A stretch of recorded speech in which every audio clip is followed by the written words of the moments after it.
ఓం నమః శివాయ. ఓం నమో నారాయణాయ. ఓం శ్రీ స్వర్ణాకర్షణ కాల భైరవాయ నమో నమః. ఓం ఒటుక కాల భైరవాయ నమో నమః. హరి ఓం. మా ఛానల్కి స్వాగతం. చూస్తున్న వీక్షకులకు, ప్రేక్షకులకు, ప్రియ కాళభైరవ భగవద్బంధులకి స్వాగతం పలుకుతూ మమ్మల్ని ఎంతగానో ఆదరిస్తూ ఉండబడిన ప్రియ సోదరి మనులకు అందరికీ కూడా ముక్కోటి ఏకాదశి పండగ శుభాకాంక్షలు. సనాతన ధర్మ వీక్షకులకు, సంరక్షకులకు అందరికీ పైన దత్తాత్రేయ స్వామి యొక్క ఆశీస్సులు ఉండాలని కోరుకుందాం. అలాగనే మార్గశీర్ష మాసం అనగానే శ్రీ వళ్ళీ దేవసేన సుబ్రహ్మణ్యేశ్వర స్వామి యొక్క జయంతి, కాళభైరవ జయంతి, దత్తాత్రేయ జయంతి సందర్భంగా మనమందరము ఎలాంటి విధి విధానాలు పాటించాలో సవివరంగా సంపూర్ణంగా తెలుసుకుందాం. 16వ తారీఖు 12వ నెల 2023 నుండి 31/12/2023 వరకు పుట్టినటువంటి వారికి ముందస్తుగా జన్మదిన శుభాకాంక్షలు. గతంలో వివాహం చేసుకున్న వారికి వివాహ వార్షికోత్సవ శుభాకాంక్షలు. ఈ 16వ తారీఖు నుండి 31వ తారీఖు వరకు ద్వాదశ రాశిలో గ్రహ గమనాలను అనుసరిస్తూ ఎలా ఉండబోతుందో సవివరంగా సంపూర్ణంగా తెలుసుకుందాం. మేషరాశిలో గురు సంచార స్థితి, కన్యరాశిలో కేతు సంచార స్థితి, తులారాశిలో శుక్రుడు స్వక్షేత్ర సంచార స్థితి, వృశ్చిక రాశిలో కుజుడు స్వక్షేత్ర సంచార స్థితి, ధనుసు రాశిలో రవి బుధ సంచార స్థితితో బుధాదిత్య రాజయోగంతో ప్రయాణం అవ్వడం, కుంభరాశిలో శనేశ్వర స్వామి స్వక్షేత్ర సంచార స్థితి, మీనరాశిలో రాహు సంచార స్థితితో ద్వాదశ రాశుల్లో గ్రహ గమనాలు ఈ విధంగా ఉన్నాయి. ఇక్కడ విశేషంగా శుక్రుడు స్వక్షేత్రకారకుడు, కుజుడు స్వక్షేత్రకారకుడు, శనేశ్వర స్వామి వారు స్వక్షేత్రకారకుడు. విశేషమైనటువంటి 3 గ్రహాలు స్వక్షేత్రంగా ఉన్నప్పుడు ఎలాంటి ఉపయోగాలు ఉంటాయో సవివరంగా సంపూర్ణంగా తెలుసుకుందాం. వృశ్చిక రాశి వారు ఈ కాళభైరవాష్టమి సందర్భంగా ఎలాంటి విధి విధానాలు పాటించాలో సవివరంగా సంపూర్ణంగా తెలుసుకుందాం. వృశ్చిక రాశిలో ఏ నక్షత్రాలు వస్తాయనగా విశాఖ నక్షత్రంలోని చివరి పాదం 4వ పాదము, అనురాధ నక్షత్రంలోని 4 పాదాలు, జ్యేష్ఠ నక్షత్రంలో 4 పాదాలు కలిపితే వృశ్చిక రాశి అవ్వడం జరుగుతుంది. అలాగనే చాలామందికి పుట్టినటువంటి కాల సమయంలో డేటా ఆఫ్ బర్త్లు లేనటువంటి ఏకైక కారణం చేత పేరు యొక్క మొదటి అక్షరాన్ని అనుసరిస్తూ రాశిని తెలుసుకుని ప్రయత్నం చేద్దాం. అవి ఏ అక్షరం సరే పరిశీలన చేద్దాం.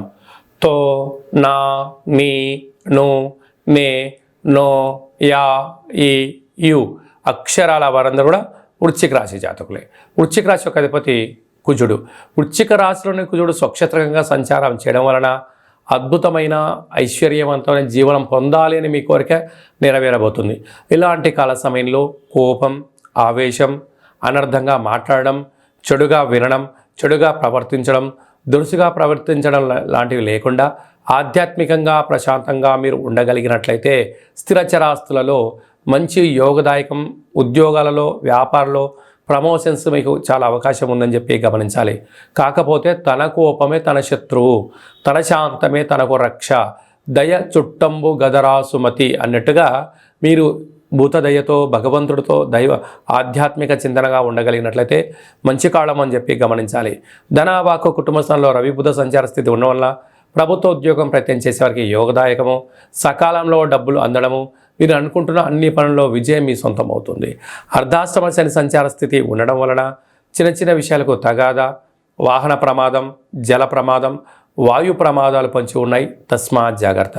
సంతాన స్థానంలో రాహు సంచార స్థితి ఉండడం వల్ల వివాహమైన దంపతులకు పుత్రిక సంతాన యోగ్యత. 6వ స్థానంలో గురు సంచార స్థితి ఉండడం వల్ల నిత్యము రుణభయం, రోగభయం, శత్రుభయం, మనోవేదనకు గురయ్యే పరిస్థితి ఉంటుంది.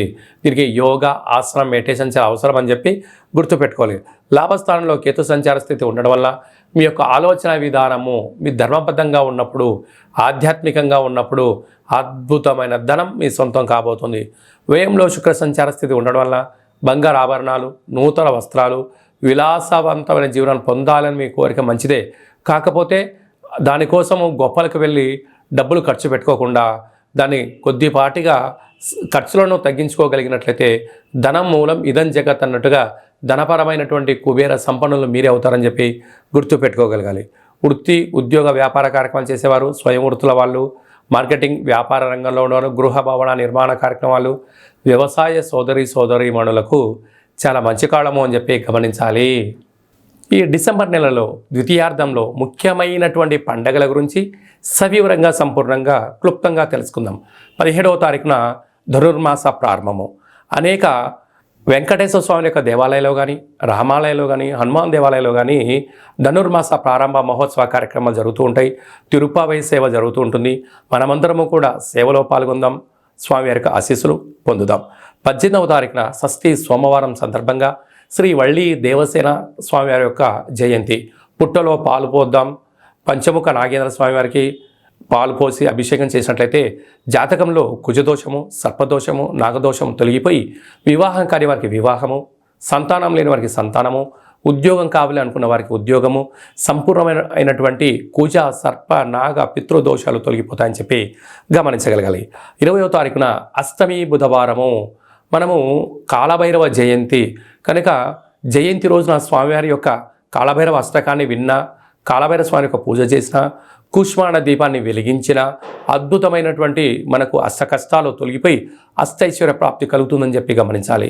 అలాగే మనకు ఇంట్లో కుదరకపోతే ఈ కిందనే మనం సంప్రదించినట్లయితే కాళభైరవ స్వామికి అభిషేకము, కూష్మాండ దీపము, కాళభైరవ యొక్క సౌభాగ్యం ముడుపు కట్టి మీ పేరున పూజ చేయించడం జరుగుతుంది. కనుక వాట్సాప్ ద్వారా మీకు ఆన్లైన్ ద్వారా మీకు ప్రత్యక్ష ప్రసారం కూడా చూపించడం జరుగుతుంది.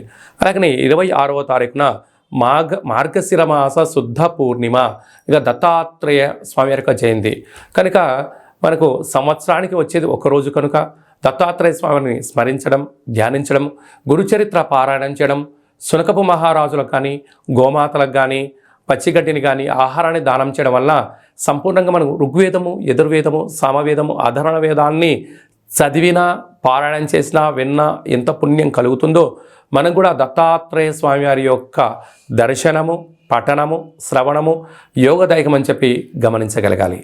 ఇంకను ఈ డిసెంబర్ నెలలో ద్వితీయార్థంలో అద్భుతమైన విజయం సాధించగలగాలి అన్నట్టయితే ఏం చేయాలో కూడా మనం తెలుసుకుందాం. ఈ యొక్క పాత్రను కంచు పాత్ర అంటారు. కాళభైరవ స్వామివారి యొక్క స్వర్ణ ఆకర్షణ అక్షయ పాత్ర అంటారు. మనకు రాసులు 12 ఎలా ఉంటాయో ఇందులో 12 రాసులను అచ్చు వేయడం జరుగుతుంది. ఈ యొక్క పాత్రను మన అరచేతిలో ఇలా పెట్టుకొని ప్రతిరోజు ఉదయము, సాయంత్రము పూజ చేసిన తదనంతరము 2 అగరబత్తులు వెలిగించి తిప్పి పక్కన పెట్టి మన మనసులో ఏదైతే కోరుకొని ఇలా ఒక్కసారి ఇలా శబ్దం చేసినట్లయితే ఓంకార శబ్దం రావడం జరుగుతుంటుంది. ఇలాగా ఇక్కడ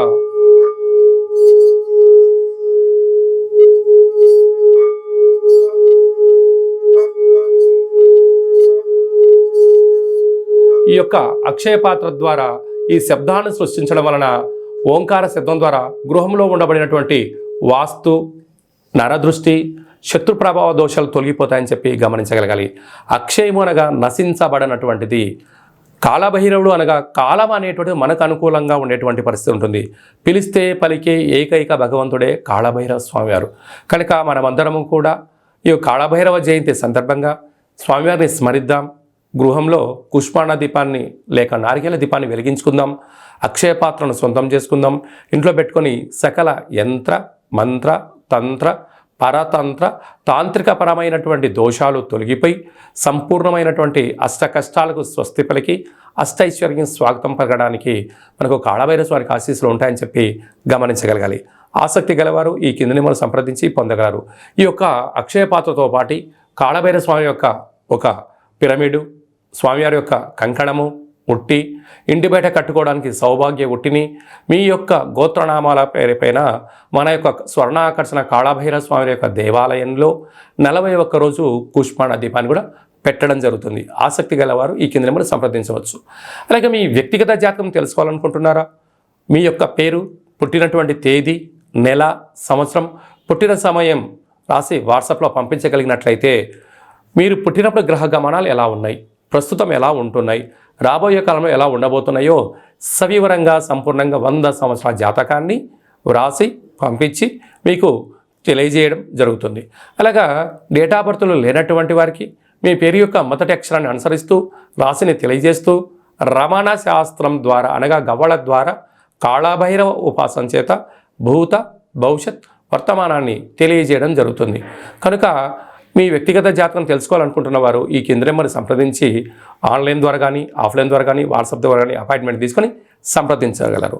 అలాగనే మీ యొక్క అబ్బాయికి కానీ, అమ్మాయికి కానీ వివాహం కావడం లేదా, ఆ యొక్క జాతకంలో అనేక రకాల సమస్యలు ఉన్నప్పుడు, లేకుంటే వచ్చినటువంటి వధువు కానీ వరుడు యొక్క జాతకం కలిసిందా కలవలేదా అనేటువంటిది తెలుసుకోవాలనుకున్నట్టయితే వారి యొక్క డేట్ ఆఫ్ బర్త్లు కానీ వారి యొక్క పేర్లను కానీ మీరు పంపించినట్లయితే వివాహ జాతక పొంతన వారి యొక్క గణాలు గుణాలు జంతు పరిశీలన చేసి మీకు సవివరంగా తెలియజేయడం జరుగుతుంది. అలాగే గతంలో వివాహం చేసుకున్న వారికి దంపతులు మధ్యలో సఖ్యతగా ఉండకపోవడం కానీ, ఒకరిపైన ఒకరు అగౌరవంగా ఉండడం కానీ, 490 కేసులు పెట్టుకోవడం కానీ, పోలీస్ స్టేషన్లో గొడవలు వెళ్తూ అలాగా విడాకుల దాకా వెళ్ళినటువంటి వారందరూ ఎలాంటి ఇబ్బంది పడకుండా మీ యొక్క జాతకంలో కానీ మీ పేరులో కానీ స్వల్పమైనటువంటి మార్పులు చేర్పులు చేయడం వలన మీకు ఉజ్వలమైన మంచి బంగారు భవిష్యత్తుకు ఆధ్యాత్మిక సలహాలు సూచనలు ఇవ్వడం జరుగుతుంది. తెలుసుకునే వాళ్ళు తెలుసుకోవచ్చు. అలాగే మీకు పుట్టినటువంటి అబ్బాయి కానీ అమ్మాయికి కానీ పేరు ఎలాంటి పేరు పెట్టగలగాలి, పేరు యొక్క మొదటక్షరం ఏం రాగలగాలి, రాబోయే కాలంలో ఆ పేరులో ఉన్న వైబ్రేషన్స్ విషయం తెలుసుకొని పేరు పెట్టినట్లయితే, అంటే ఏదైనా కూడా ఒక వ్యవస్థలు కానీ సంస్థలు కానీ ఒక వ్యక్తి పేరును బట్టి తన యొక్క జీవన గమనం ఆధారపడి ఉంటుంది కనుక వాటి పేర్లను మన యొక్క దేవాలయంలో ఆధ్యాత్మికమైనటువంటి అద్భుతమైనటువంటి మంచి పేర్లను మీకు సజెషన్ చేయడం జరుగుతుంది. కనుక ఆసక్తి గలవారు ఈ కింద నెంబర్ సంప్రదించి అపాయింట్మెంట్ తీసుకొని సంప్రదించగలరు. అందరికీ కళవు వెంకటనాయక అన్నట్టుగా వెంకటేశ్వర స్వామి యొక్క ఆశీస్సులు ఉండాలని కోరుకుందాం. అందరినీ ఆశీర్వదించడం ప్రార్థన చేద్దాం. ఓం శతమానం భవతి శతాయు పురుష సతేంద్రియ ఆయుష్యేవేంద్రియే ప్రతిష్టతి ధనం ధాన్యం బహుపుత్రలాభం శత సంవత్సరం దీర్ఘమాయు. సర్వే జనా సుఖినో భవంతు, లోకా సమస్తా సుఖినో భవంతు. సర్వం శ్రీ కాళభైరవ దేవతార్పణమస్తు. హరి ఓం.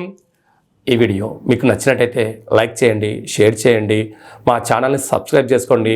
నేను చేస్తున్న ఆధ్యాత్మిక వీడియోలు మీకు ముందస్తుగా నోటిఫికేషన్ రావాలి అన్నట్టయితే గంట సింబల్ ప్రెస్ చేయండి. పైన ఆల్ అనే బటన్ కూడా తెలియజేస్తూ భగవద్బంధులకు మిత్రులకు సనాతన సంరక్షకులకు ఈ యొక్క వీడియోను ఫార్వర్డ్ చేసి హిందూ ధర్మాన్ని కాపాడండి.